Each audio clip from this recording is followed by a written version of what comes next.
how you were talking about how like whenever you like grow up or you go to college and you like start realizing there's other people in the world. Oh, yeah. It reminded me of how I had a friend in high school, and she kind of realized it like during high school. Oh, yeah.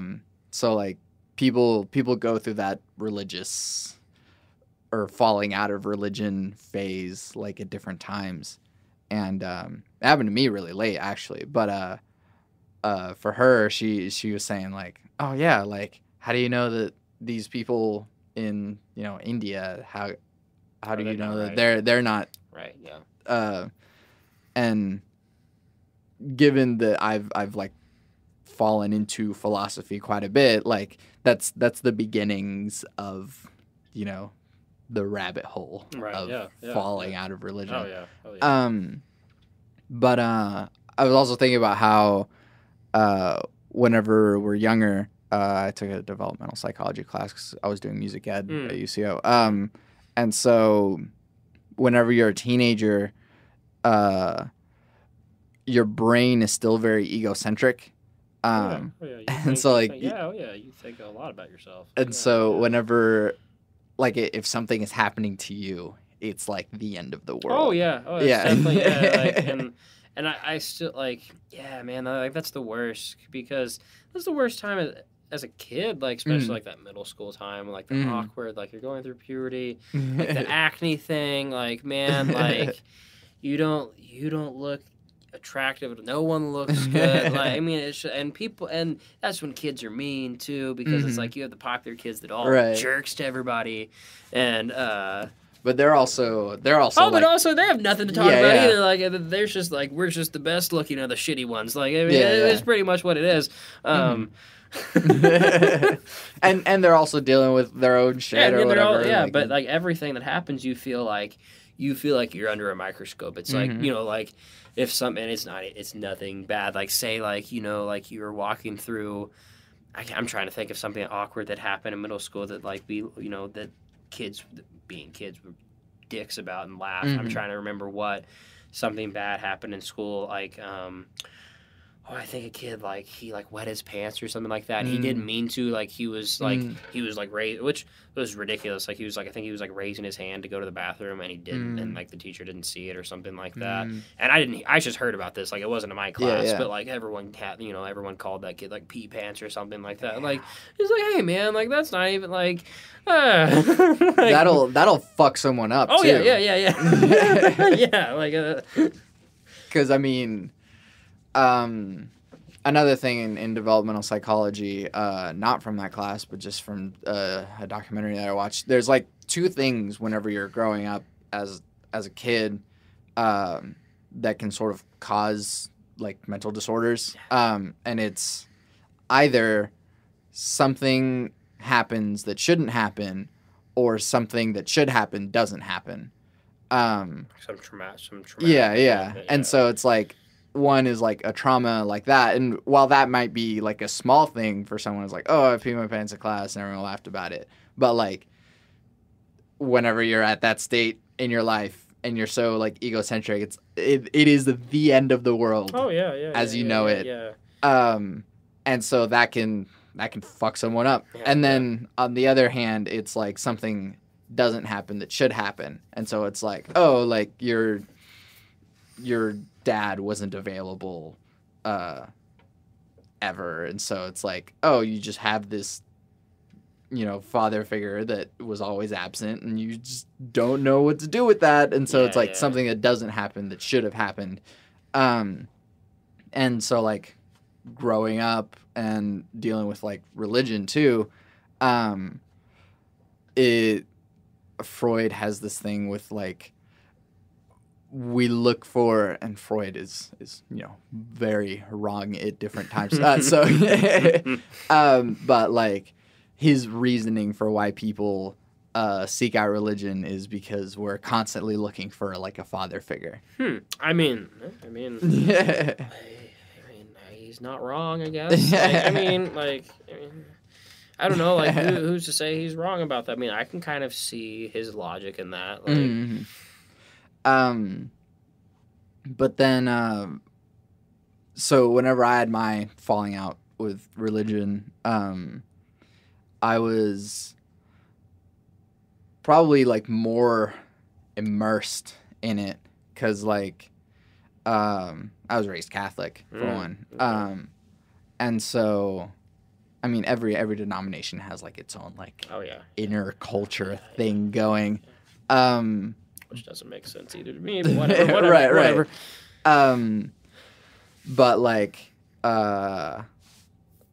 my girlfriend become Catholic too, and like all that sort of stuff, and so we were like in it, and our best friends, they weren't Catholic either, but we were all like Christians and stuff. And like I think for a while I was kind of like you were saying, you were like seeing the holes in the thing, and I was like, oh, there's that. And I would just like keep it to myself. I wouldn't like talk to anyone about it. And then I forget. No. Well, the straw that broke the camel's back. I was listening to Catch-22, which is it's set in World War II. It's fiction, but the story about like they were on a bomb run in a plane, and like their plane got hit, and the plane didn't crash, but like a guy in there like got like really badly wounded. And I was like in the shower while listening to the audiobook, and I was like, there's no Satan. It's just us. Right. Weird fucking shit up. Right, yeah. No, and so, from that point, like every time I would go to church, I would just like poke every single hole. No, I heard something like that the other day. I forgot what I think it was off the Bodega Boys. They were talking about the Bodega Boys podcast. I think that's what it was. But they were talking about how like okay, so like the idea about like Satan, like he was an angel, and then he was like, all right, I'm out of here, because he he was tired of like he wanted to be God, and God's like, no, I'll kick you out, and he's like, fine, I'll just take all my all these angels that were with me, and he kicked him down to earth, like so the story goes. But like then he was like, so Satan wanted to do that, so God kicked him out, and so he went and created hell, so people who don't believe in God go to Satan. He's like, that doesn't make sense. Yeah. Like he was like trying to he's like why would God send him to Satan when he didn't like him? Like he was like like trying. I was like, damn, I've never even thought about that. Yeah, like that makes so much like wow.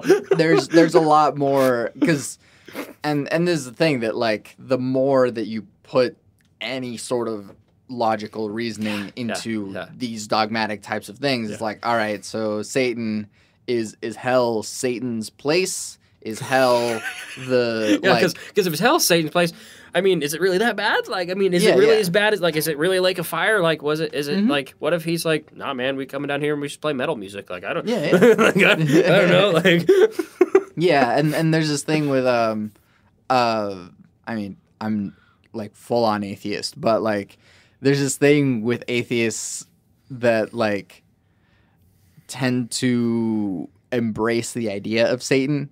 And I like the idea of Satan, one, because it's scary to people. So it's like, but like Satan, like the thing is, like, I don't even think Satan's supposed to be scary. Like, right. Why is he like always red with horns? Like, why do we always depict him like that? Like, supposedly, like, if he was an angel, then damn, that was a good looking motherfucker. Right? Yeah. Like. Or his like, or maybe he looks like Ted Bundy. Like maybe. Yeah. Or Hitler. No, Hitler wasn't that good looking of a guy. I'm thinking of like evil people. Like Ted Bundy was a good looking person. Right. I was trying to think of like other evil people, but like Charles Manson came around like, oh God, no, he's not very good looking either. Didn't he die recently? Right? Didn't he die in prison recently? Yeah. That guy. Whew, talk about. Oh yeah. Talk about. Ooh. But like, what I really like about the idea of Satan is that he was the one that like convinced Eve to eat the apple. Right. Yeah. What they and so it's cool because it's whenever you're trying not to be like sheep or whatever, you're trying to embrace knowledge, embrace information. And so literally to stay with God is to not seek out knowledge. Right. And that was what kind of like, because, I guess I've never really thought about it that way, because looking back at it, it's like, you can eat from any tree, but not the tree of knowledge. It's like, so you don't want us to know anything? And then it goes back to the thing where it's like, well, like, where Martin Luther, like, nailed the 99 Thesis on the church. He was like, hey, what the hell are we doing? Like, you're basically telling all these people what to believe in because you're the only ones who can read Latin. Like, and that was, like, which coming from a religious point of view, but also he was pretty right about that, because it's like, all those people were telling what, like, the I guess the masses, basically. They were telling the masses, basically, what to do, because they're like, well, it says it up here in Latin, and John, I gotta make this up real quick, right here in the book where you can't read, but I can, it says, you can't sell that sheep to that guy, man. Oh, man, it must say that. It says that in the Bible. I guess I can't do it. Yeah. Like, like, they make up stuff like that because they were corrupt. But, like, that was the whole thing about, like, his thing was like, hey, guess what? Like, we're not all sheep. Like, and so I think, like, it kind of, like, comes back to that, but then, like, it makes sense where it's kind of thinking about it, it's like, so you didn't want them to have knowledge of anything? Like, that doesn't make sense. Yeah, like, and so... like, you wanted them just, like, chill in the garden, like... Forever? Yeah, because then always people are like, man, Adam and Eve ruined it for everybody. I was like, but did they? Yeah, exactly. Like, they were the ones that, like, propelled further knowledge. Right. Cool. And so... I like the idea of Satan being like an arbiter for knowledge, and in a way, like science. But I mean, then it gets kind of crazy with like, I mean, satanic rituals are odd, but then the actual Church of Satan itself is. Like it's an atheist group. Do you watch Silicon Valley? I don't. Because there's one of the characters that he's a Satanist, and they go to a Satan like Satanist ritual. I guess it's like a church or something like that.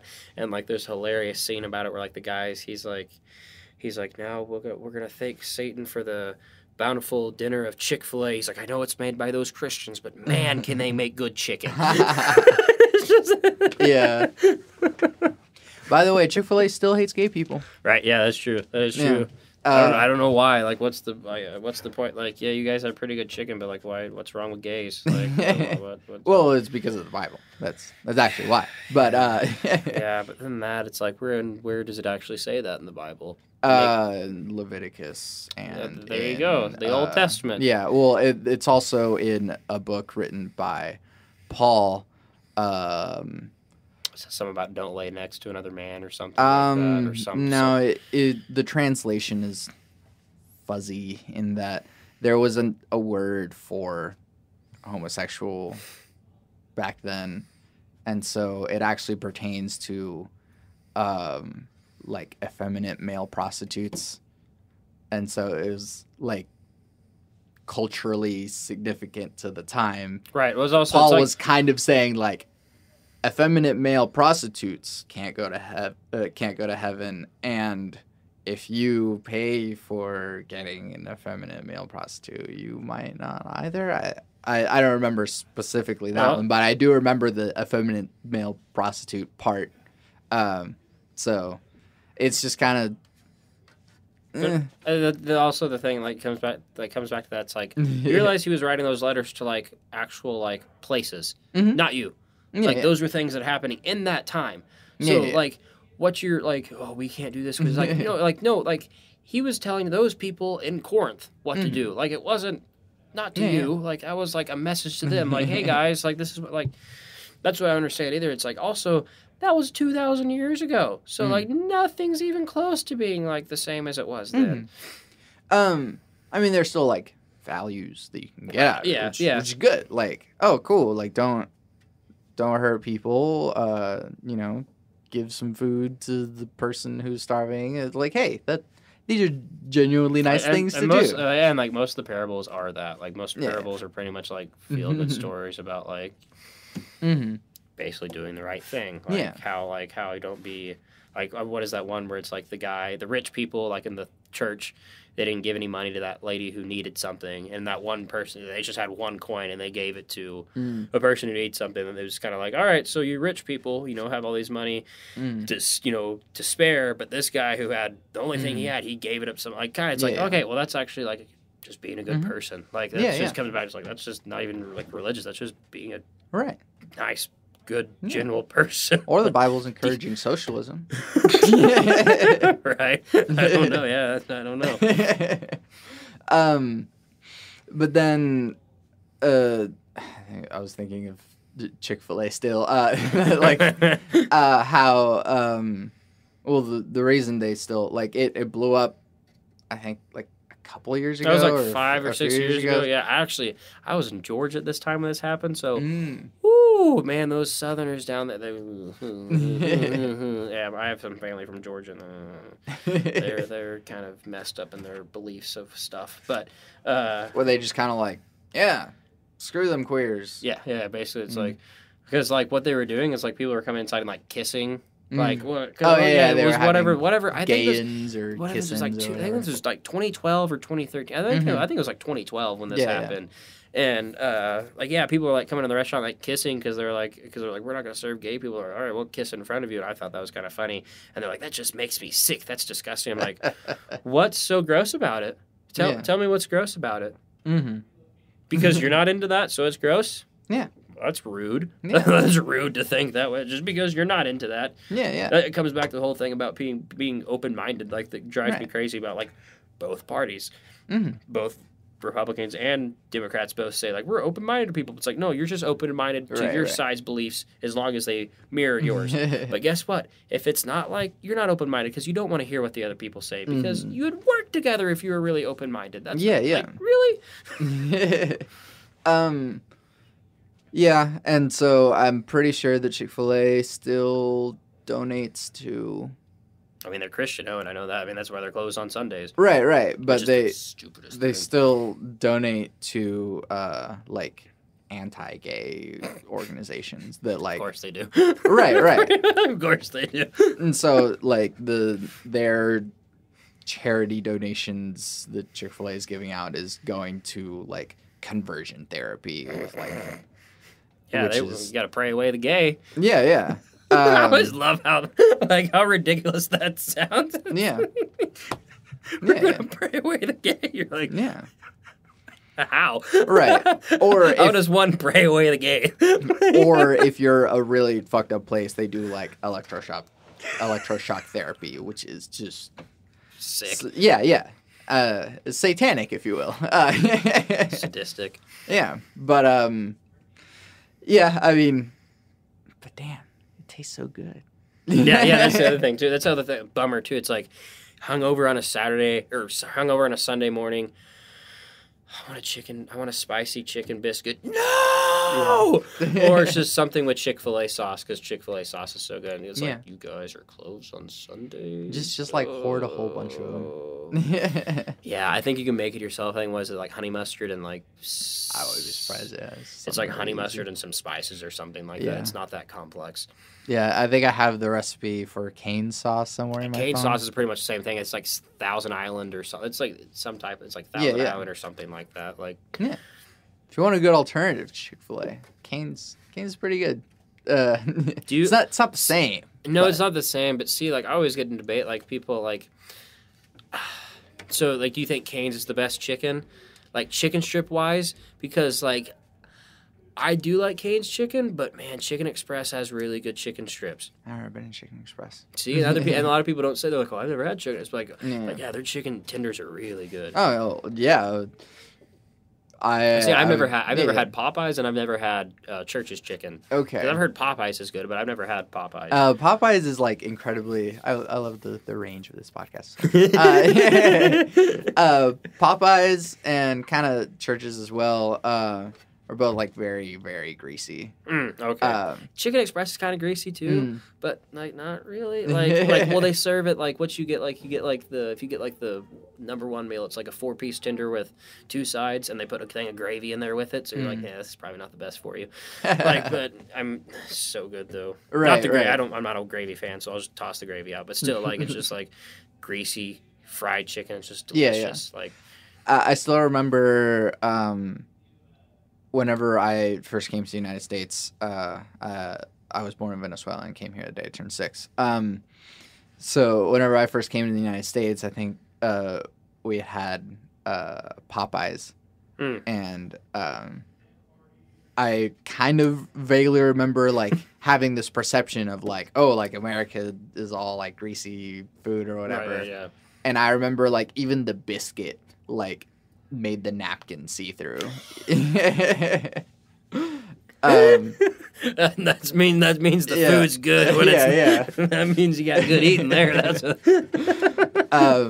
So I mean, yeah, that was kind of like my first like, oh, this is greasy American food. Yeah. That's greasy in the McDonald's for sure. Like, Yeah. Woo. Yeah. Well, McDonald's doesn't even like.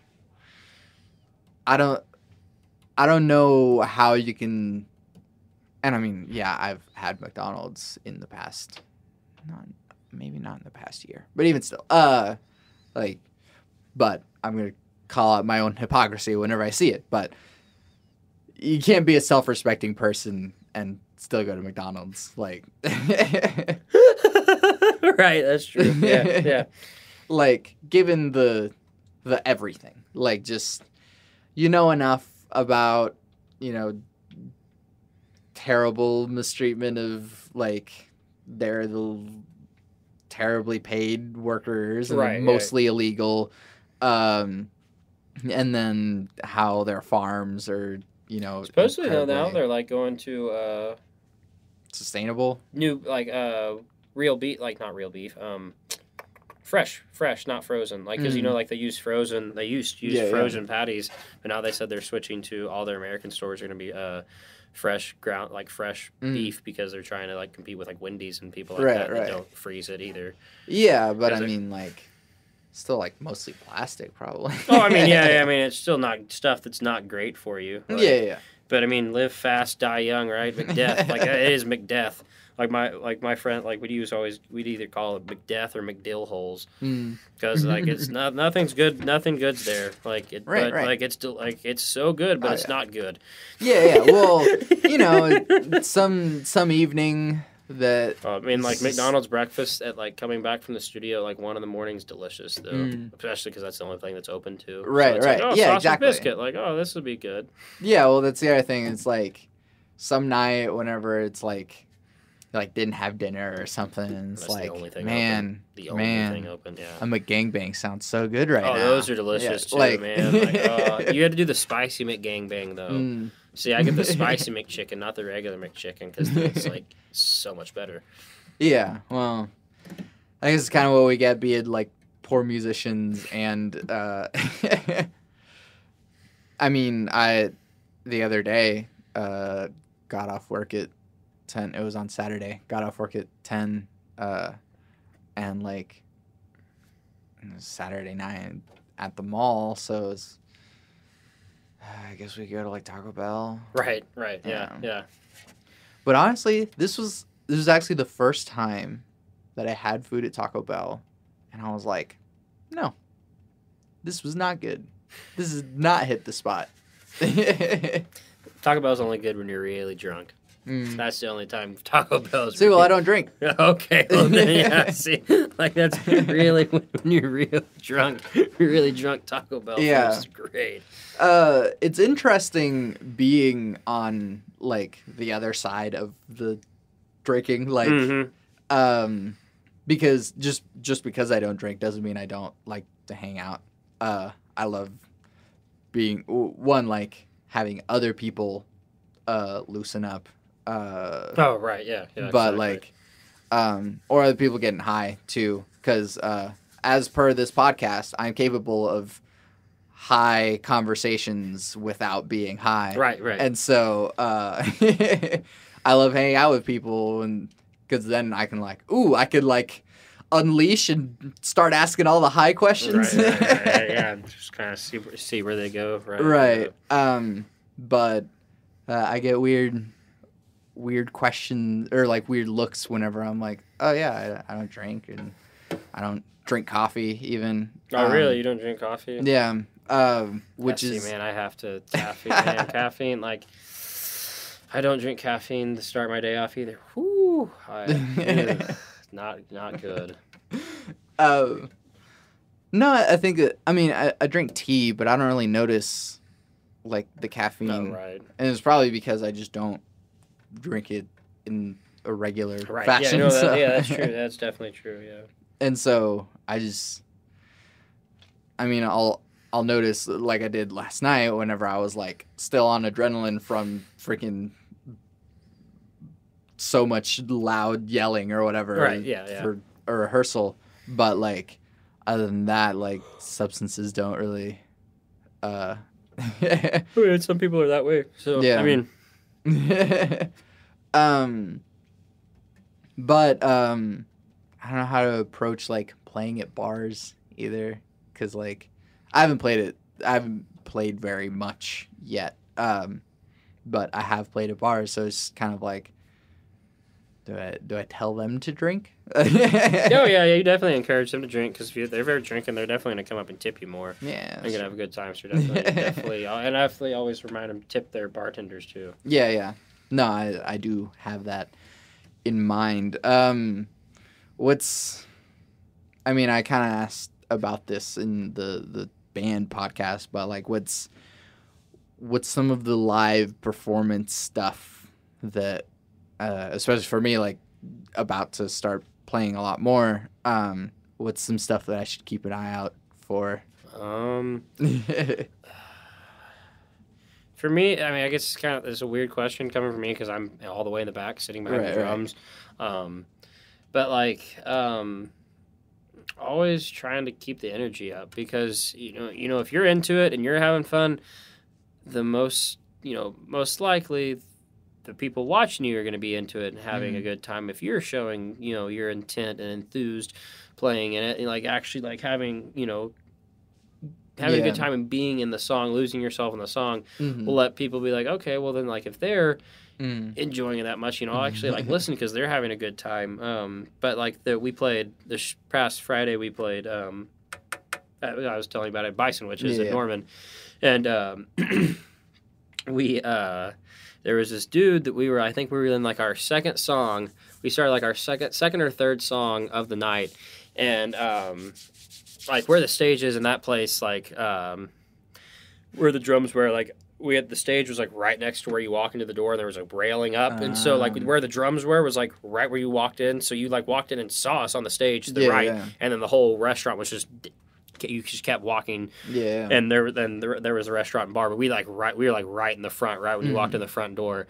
And so this guy walks in, and he's like holding up a guitar over his head, and I was like, I hope this guy, and like I'm hoping this guy doesn't think we're like gonna ask him up on stage, and, like and so I was like, this is weird. And then he was like dancing the whole time, and like had it above his head. And so then we took our first break, and we went out there, and I was talking to some people who came to the show, and I was like, that guy was rocking around with a guitar, and they're like, it didn't have any strings on it. I was like, oh. I was like, well, I couldn't tell from the drums. I was like, I just thought like he was just bringing in like, hell yeah, I'm gonna play with you boys. Yeah. And then in our next set, he was like, he like held up like an state of Oklahoma flag and was like waving around. Then like the next song, he had like a Texas state flag and was waving that around and like was dancing with his guitar still and stuff. We're like, man, this guy's having a good time. Like, like having a good time. But it's always just trying to gauge the crowd too, because like you want to feel out what you want to do. Like when we played that punk show, there's a couple songs we dropped because we were like, ooh, this is not going to go over with the punk crowd. Like some of these slow songs won't go over with the punk crowd. Yeah. And so it's always, you kind of want to gauge your audience and see how they're feeling and how they're reacting to you. And especially if it's a tough, like we also played like I said, like, or we mentioned that how we played like metal shows before, right? And we were like, this is weird, and you're playing for definitely a different crowd than like what we're used to playing in front of. But if the songs are good enough, anybody can really acknowledge a good song. Yeah, that's what it really comes down to. I think that it's like if it comes back to what I said at first. If you're confident and you're having fun and you're enjoying what you're doing, then most likely the crowd's going to enjoy it, and they're going to enjoy hearing it because it looks like you're having a good time. Yeah. And I guess one of my concerns too is that like I've like a broad range of different things that, especially in like an hour set list, like I have a broad range of things that I'm going to cycle through. Oh, it's right. Like I'm not just going to play rock songs. Right. Yeah. And so stuff gets poppy sounding, and stuff gets jazzy sounding, and stuff gets hard rock sounding, and so like I have concerns about like how well certain things you can go over. Is like, oh, I'm gonna, here's a Tool song, and then right after that, here's a song from a video game. Like, right, yeah. Which, I mean, I'm fine with it because I like all of the music. That's why I picked it. Right, But I mean, hopefully, people don't go like, oh, I came here for blank. Like the scene from Step Brothers. Play Piano Man. He's like, sir, we're strictly 80s Joel band. He's like, no, Piano Man, play Piano Man. Like, don't do that. It's like someone, like if someone requests a song, like, I have a set list, man. I'm sticking to it.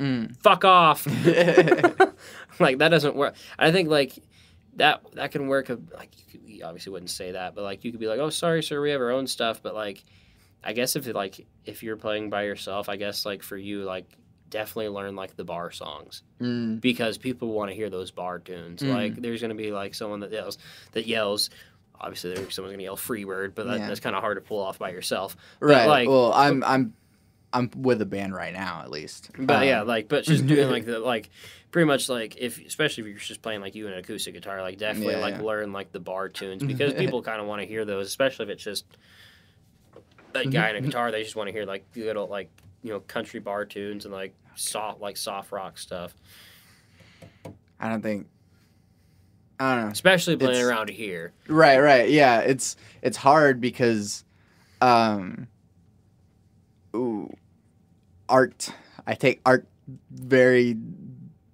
I treat it very specially. Yeah, and some people, and that's another thing that like, excuse me, that like people who aren't musicians don't understand, like, because like especially like I think like that drives me crazy. It's like how is like Taylor Swift popular? Like how do like that's not even like good music. Like that's like to me it's like I don't even know how a regular person is like I love this song. It's like you I guess like don't have any appreciation for music, but it's just like, well, I guess obviously you're not a musician, so they don't even really understand what they're really listening to. Well, I mean, there's a lot of good music coming from Taylor Swift, actually. Like, that's just my opinion. Right. Or like in general, just pop music in general. It's just kind of like, how is that popular? Yeah. Like, how can they be popular right now? I mean, with Taylor Swift, I knew we were gonna make our way back to Taylor Swift somehow. She has an excellent team. Oh no, yeah, she definitely knows what she's doing. Well, look, I don't know. I don't know if she knows what she's doing, but I know her team knows what she's doing. I mean, the only reason I would say she knows what she's doing because she surrounds herself. Sure. With people, so she in general has like an idea of like how to be smart business wise and like, because I mean, hell, she makes a lot of money. Like that whole thing about like her last album was like on UPS trucks. You're just like, yeah, okay. That's crazy advertising. Like, what the fuck? Like, how do you even do that? Yeah. But, and then at this point, like, it doesn't even sound like whatever you think Taylor Swift sounds like. She's not like, well, when she first came out, she was country. Yeah, and exactly. She's not even country at all. I bet she doesn't even play, like, I wonder, does she still play guitar, like, at shows? I don't think so. Because she used to play guitar at show. Like, does she... Right. Or she just, like, do the pop thing now. Yeah. Do, like, dance moves and sing in a... No, she does that now. Yeah, pretty much. Probably. She probably doesn't do her old stuff anymore either, probably. Right. I think I've talked about this before on the podcast, but like there's something interesting about the like authenticity of different genres.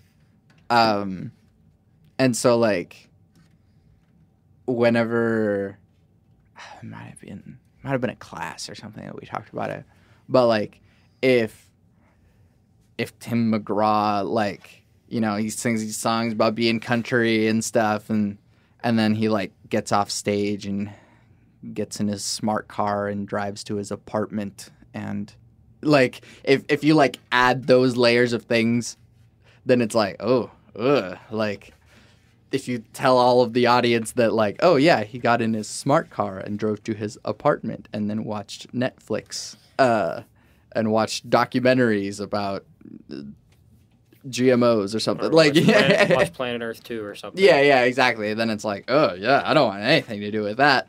But if it's like, oh yeah, let's go see gorillas, and it's like that there is no gorillas. It's Damon Albarn with the Clash, and that's what they're doing. And like there is no authenticity in gorillas because it's all just cartoon. Yeah. I mean, yeah. I've never gotten to the gorillas really. I just seen like, I guess are they live performances because they don't. Yeah. Because they don't like play. It's mostly Damon Albarn, who's the lead singer of Blur, with like everyone else being like the Clash, and he like features a lot of different musicians and stuff. But yeah, I mean like there's a real value in authenticity whenever playing, I don't know, especially at like a bar or something. Right, yeah. You should be the one playing the guitar or something. Because if I were to come up there with a laptop or something and hit play, depending on, I don't know, what bar would that not go well at? Playing a laptop in a bar? Yeah. I mean, it depends on what the playlist is. I mean, you can probably get away with it at any bar. It just depends on what the playlist has. Yeah, you just got to figure out what bar you're at. Yeah. Like, well, that's good to know. Because, I mean, no, I don't know. I have this perception of, like, you know, Oklahoma and bars and crap, but, like, it's probably not that bad. No, it's not. It's not bad. It's not like, and not every bar is a red dirt bar. Like you'll know the country bars. Like that's the thing. It's like if like bars are like meant for booking live bands, are like, yeah, we want live bands, and it's like, okay, well then when we play there, it's like, whoo, you're getting a live band, pal. Like we're coming for you. Yeah, we're gonna blow the doors out of this place. Like we're like it's live, loud music, so it's going to be loud. That's what like I don't understand. Like people. It's like, it's too loud. You gotta turn it down. Like you realize this is a live band, lady. Like you can't just tap on a cymbal and it crashes. Like it doesn't work that way. It's not a crash. Yeah. Like it doesn't crash when you do that, man. Like sorry, like you gotta. It's gonna be a little loud. Like sorry, sorry about you. You shouldn't have paid the cover charge. Right? Yeah. Did you know a live band was playing? Yeah, I knew a live band was playing. Well, then why'd you come? Why'd you come? Why are you complaining about the sound when you knew it was gonna be loud? Something else I was thinking about how genre plays into like so different artists will like change their name or something whenever they'll like go into a different genre or something. Oh, like didn't Garth Brooks do that with his metal project? Yeah. Right? Didn't he change whatever? Yeah. Maybe it wasn't Garth Brooks. Or it was Garth Brooks. I have no idea. I'm pretty sure like one of those guys is like a full-on character anyways. Yeah. So I can't. There's some country artists that went like tried to do like more had like rock a stage stuff. name. Yeah. I think Bowie did that stuff too. I mean, I guess right. Say like Bowie, kind of like guys that like I don't think. I mean, bands can do it, but like more of like it's more of like a type of like individual artist who can like not assimilate. That's not the right word, but like conform to the genre. I guess that's the same thing. Right? Assimilate, it's basically the same thing. Yeah. But like conform to like different like the eras of music, like what Bowie did, and I guess like you say Prince did the same thing too. Yeah. But you don't see a lot of bands that do that. Like most bands that like change like come in like band that comes to mind that like see you could like completely change was Bring Me the Horizon. Mm. Like when they started, they were full on metal, Mm. and then like now they're not. Like now there's like punk. Like it's like they don't even scream anymore. Right. They don't even like distort their guitar. Like it's not even the same band, but it is the same band. Like yeah. And that's more of like I think like that's more of like a selling out thing than like changing with the times. But I think bands have harder times doing that than like right. individual artists can. Yeah, and I mean that's kind of the reason as to why I didn't pick like a name or something. Oh right, yeah. Is that I wanted to be free. Yeah. In like. Oh, if I want to do like some compositions over here and some electronic music, and then here's my rock music, like it's all me. So I mean, do you make like your own music? Do you put out? No, music? I don't put up my own. I mean, I write my own stuff. Like I have like all these ideas on piano and stuff. I'm actually working on with a couple of like some singers here at ACM. We're working on like co-writing some stuff together. Cause I'm like I have piano ideas, and like I have some lyric ideas too. I'm just like I personally think I'm bad with coming up with melodies. I don't like the melodies I come up with. So I like having like being able to like here's the whole song for you. Like play like the whole like 4 or 3 minute, however long it is. Like here's like all the sections, everything like. And then here's the lyrics, or like, how about you write lyrics to it and come up with a melody? Like, but here's like this, like the song, like the actual like part of like the body of the song for you to go over. Like that's to me like I'm better with coming up with like the music versus like the lyrics. Yeah, I can write lyrics and I can do it, but I'm a lot quicker with pumping out. I can pump out like a music for a song in like 10 minutes. Yeah. So is there ever going to be like a Alex Henry? I don't know. Maybe. I mean, I don't know. Maybe. I mean, I would have to like. I mean, obviously, I could do the singing on it and like obviously the drums on it and stuff like that. But I would have to have other people. Like if I wanted guitars and stuff, I would have to have other feature like my like. I'd probably ask Griff to play like guitar on it. All right. And stuff like that to help me, because I think he and I are going to work on. Next semester, he and I are going to work on a metal project together. Cool. So that's going to be like a dual thing that he and I kind of want to put like write like 3 or 4 songs and do like a little like metal EP. But I think that'd be a cool project to do. But like, as far as like individually, no, I would really like to like be with somebody like other than like Packing Pluto. Like I would want to write with like say like doing like all the piano stuff I've written. That's kind of like more.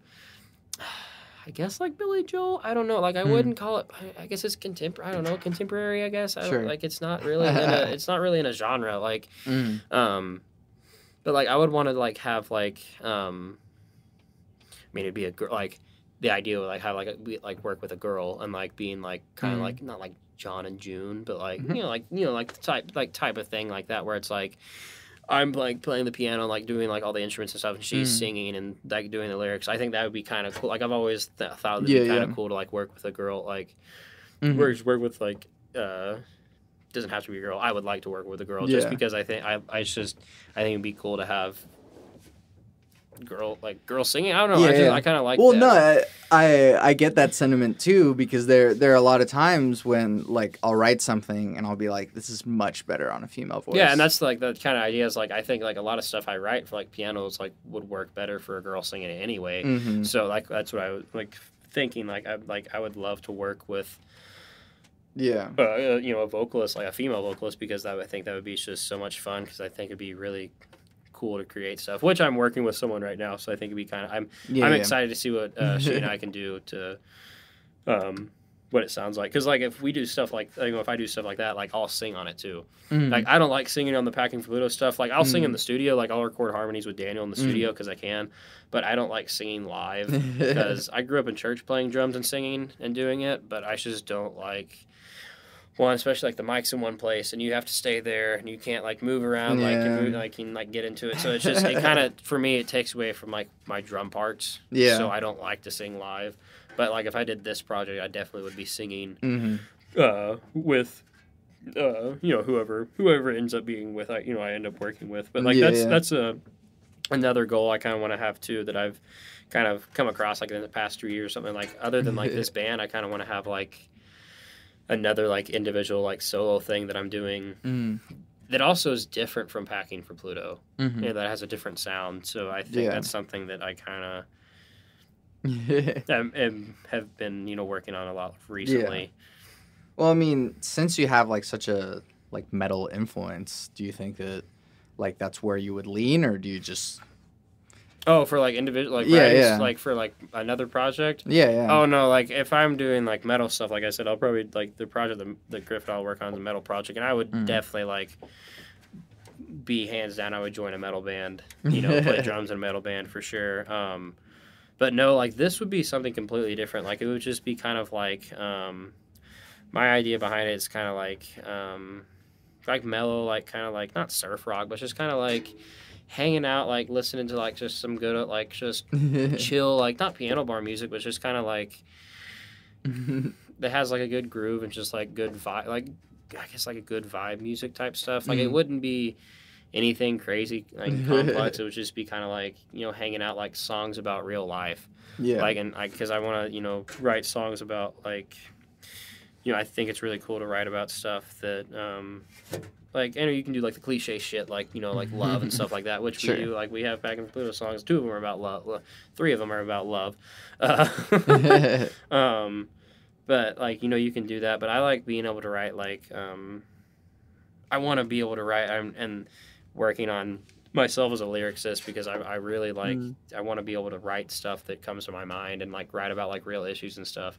Right. Because like one of my favorite songwriters of all time is Ronnie Van Zant, who's the lyricist and vocalist for Lynyrd Skynyrd, who was before he died in '77. But he was their original, like he started the band. He was their original vocalist.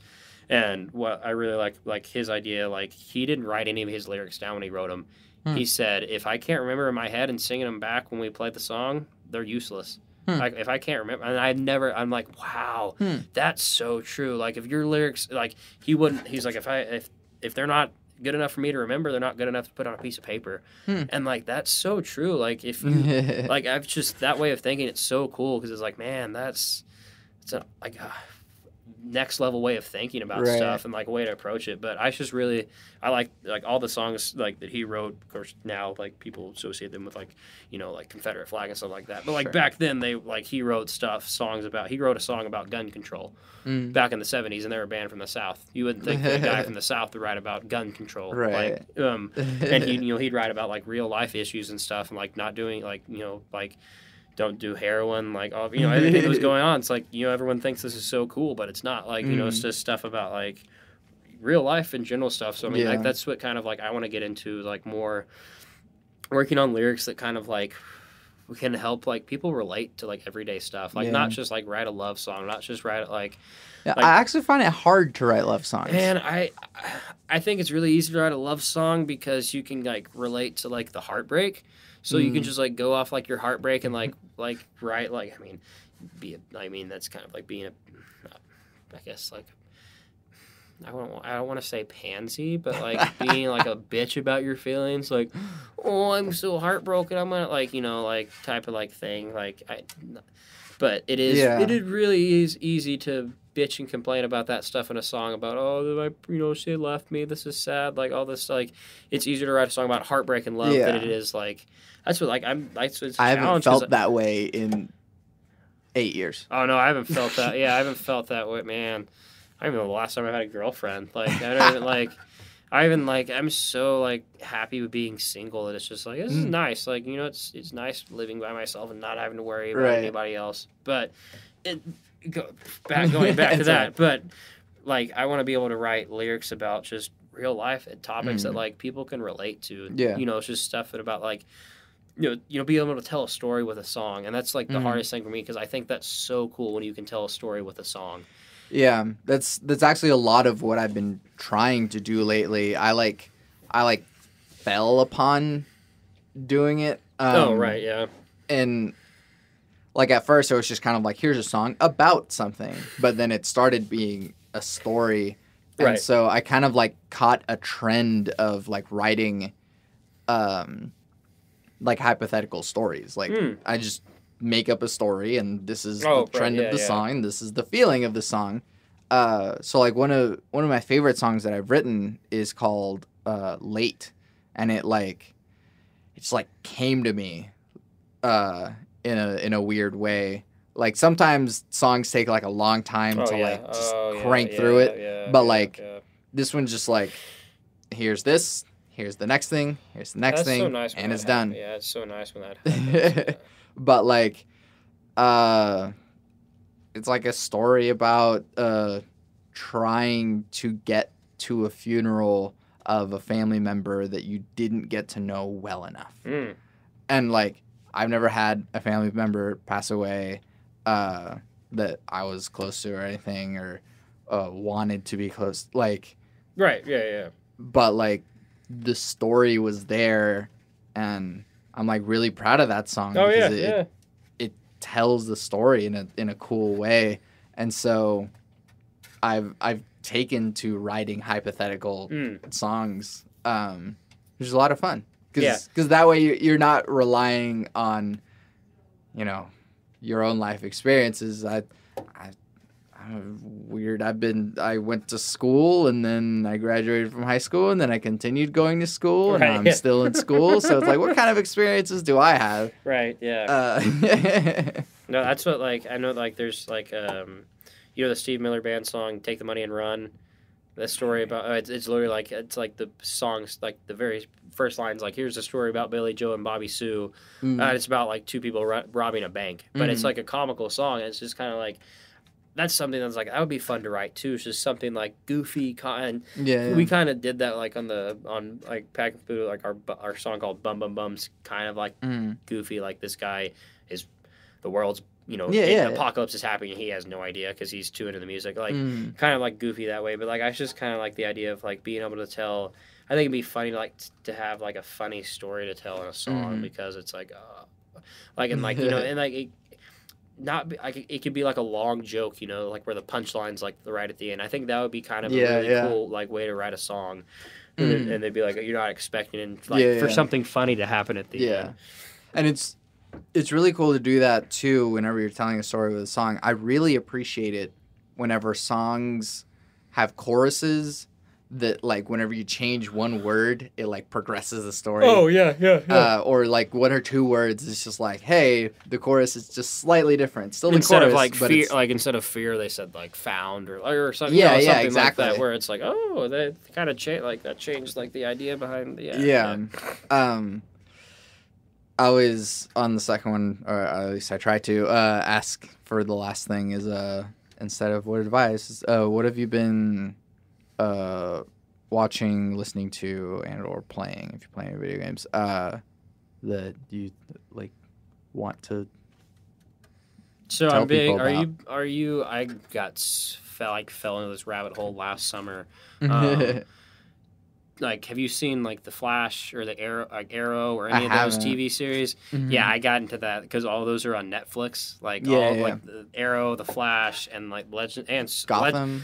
Gotham is different from the Arrowverse. Oh, okay. Gotham is a great show, though. If you haven't seen that, I've been watching that since it started, like in 2014, and that show's amazing because it's about how, like, it's way before Batman's. Like, it starts with Bruce Wayne's parents getting murdered, and it's about Jim Gordon, he's just a detective then, about how he becomes captain, and like the origins of Ed Nigma as the Riddler, and the origins of Penguin, and how like Jerome became the Joker. Like, it's like how like it's an origin story. So it's a great series. It's already on the 4th season, and Bruce is already like almost becoming Batman. So it's like it's taken that long for that stuff to happen. But like the Arrowverse is another, like the Arrow and the Flash and all those shows are great.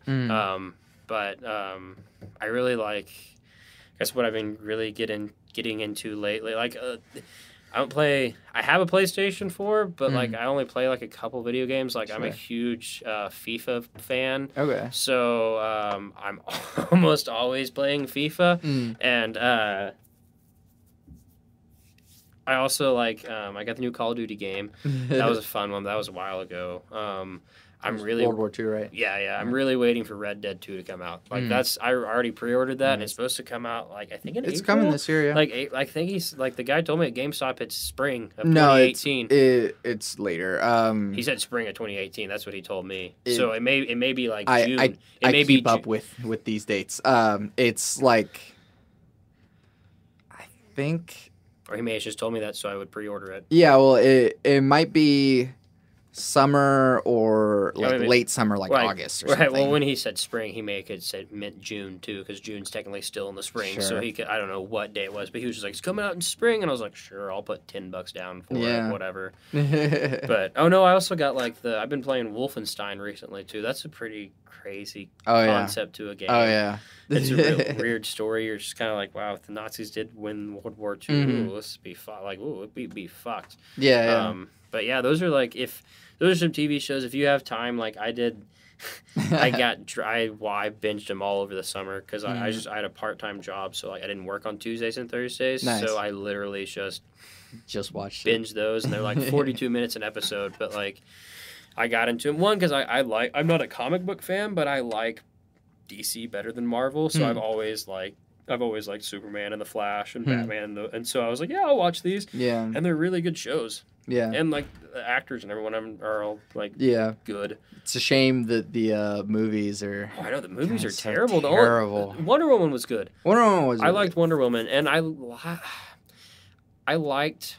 I wouldn't say I liked it, but I hated the Man of Steel movie. That was really hard. Like it made me I was nauseated watching it because of all the green screen and like this how they made Zod and Superman fly was just like really, come on, man, like that's kind of ridiculous. Yeah, I never watched. You it. Never saw it. Yeah. I watched then the second one, like Batman vs Superman. Yeah. That one was, it was okay. It was better than Man of Steel, but it wasn't that great. And yeah, none of those DC movies have been that good. Like I thought Suicide Squad was decent. I'm not a fan. Like, I'm easily entertained. So like, it didn't like that movie was terrible. I'm like, I mean, it is what it like.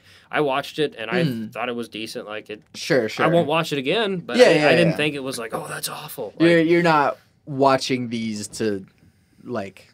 I want a coherent story with no plot holes or whatever. It's like, no, this is super. Well, and also, like, I know what I'm watching, so I'm not even gonna like think about it that much. It's kind of like when you're watching like Die Hard, like how ridiculous Die Hard is, but you don't think about how ridiculous Die Hard is when you're when you're watching Die Hard. I still think that it would be great if they were to make another Die Hard movie. Supposedly they are. I don't know. It needs to be called Old Habits Die Hard.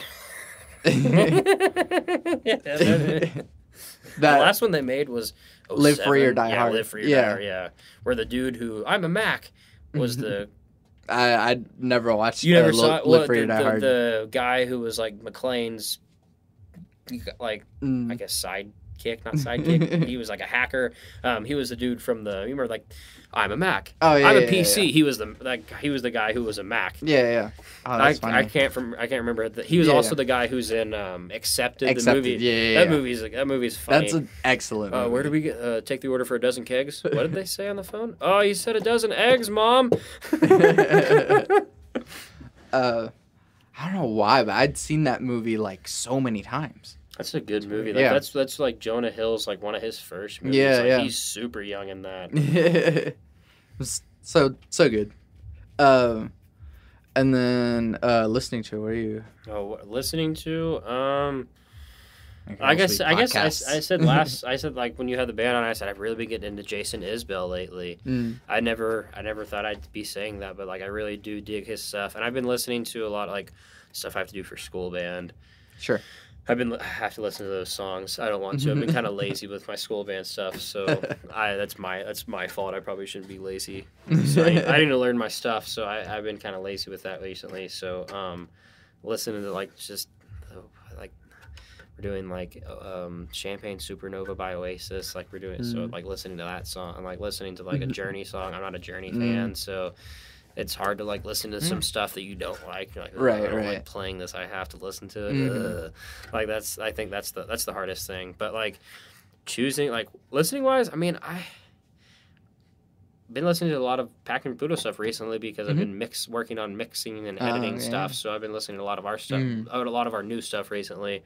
But pretty much, like, I almost listen to podcast or radio shows more than I do music. Like, I was telling you, like, that radio show I listen to, it's the Dan Levitard show with Stugatz. Like, I always listen to that show every day. And then, like, I'll listen to, like, the Bodega Boys podcast or, like, other stuff that, like, and there's, like, wrestling podcasts because I'm a wrestling fan. So I'll, like, listen to, like, wrestling podcasts or, like, and, like, there's one that's, like, for soccer they do in the UK. It's called Men in Blazers. And I'll listen to that. Have you seen... Wrestling Isn't Wrestling by it's a YouTube video by Max. Gosh, I can't remember. No, I haven't seen it. Look it up. It's hilarious. He gets like a bunch of like pretty like not huge actors, but it's like this person's in here. This person's in like it's really funny, but it's like it's telling the story of like one person in wrestling and telling it not like it's in wrestling, but telling it as like a soap opera basically, because it kind of is. Right, that's all. I mean, that's all professional wrestling is a real soap opera where they just beat each other up basically. But Wrestling Is Wrestling. It's pretty funny. Are you good? Are those all the things that you? Yeah, I mean, I really can't think like what I mean. Other than like especially like working on like I'll be listening to metal stuff, so like I know like there's not a lot of new like metal records that have come out recently though that I've been listening to. I know there is like if I'm ever feeling down or something like that, I know I'll just stick on a vinyl of Skynyrd or Pink Floyd or Grateful Dead, something like that. Like like that also is like classic rock's also just really calms me down. Like with like. If I'm ever stressed out or something like that, it's like, oh, just let sweet melodies of the guitar gods take me away. Like, Yeah. As for me, watching, I recently watched it's a documentary series on Netflix called Dirty Money. I've seen that. It kind of looked interesting. It is really good, very informative, but also like infuriating because it's just like it's telling you these stories of like, oh, here's a way that like this corporation is incredibly corrupt, blah blah blah, and like they always end in like because it's real, it's not supposed to be satisfying, but they always end and it's like, and this is still happening. They still haven't been prosecuted for it. They still like so every single episode it's just like they're still getting away with this. And you're just like, fuck.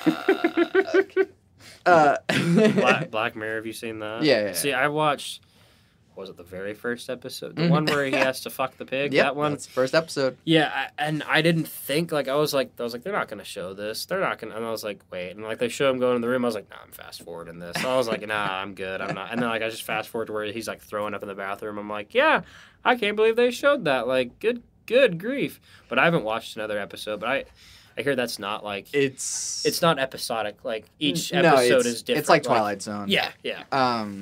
But like there's 2 happy episodes. That's encouraging. Yeah, but like it's so good. It's such a good show.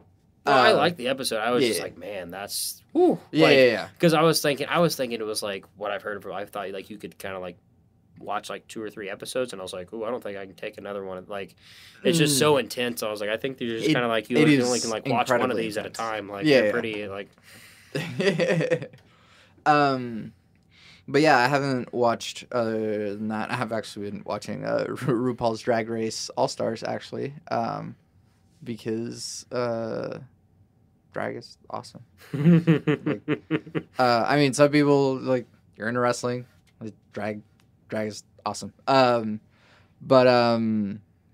then I've been playing Pyre, it's an indie game by Supergiant, and it's really, really good. It's just I can't find enough time to play video games. But the last game that they made is still my favorite game, Transistor, which is like what my phone case is. But what's the system you have? That just your So you just get stuff like off Steam? Yeah, just indie games that my computer can run. There's a lot of good indie games. Yeah. There's a lot of indie games have really good music too. The developer of Pyre has really good soundtracks. And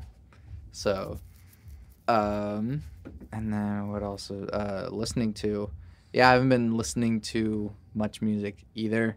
I've been listening to Disaster Piece, who is a composer for indie video games, and still Clipping quite a bit. Clipping is a rap group. Okay. It's one rapper and two producers. They were here at Metro Music Fest last year. And after their first album, he doesn't rap in first person. Interesting.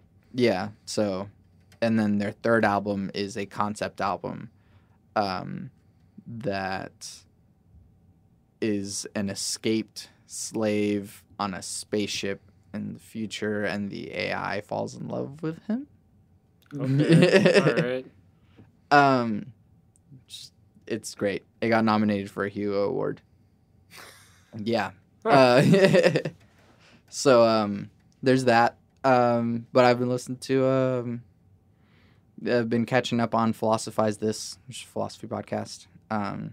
Literally just from the beginning of philosophy all the way up to whatever he's getting to. And so the one I'm on is Hegel right now. So Hegel is dense, but I utilize the idea of the dialectic in like a hypothesis I'm working on. Yeah, that's cool. Or like thinking about, I guess.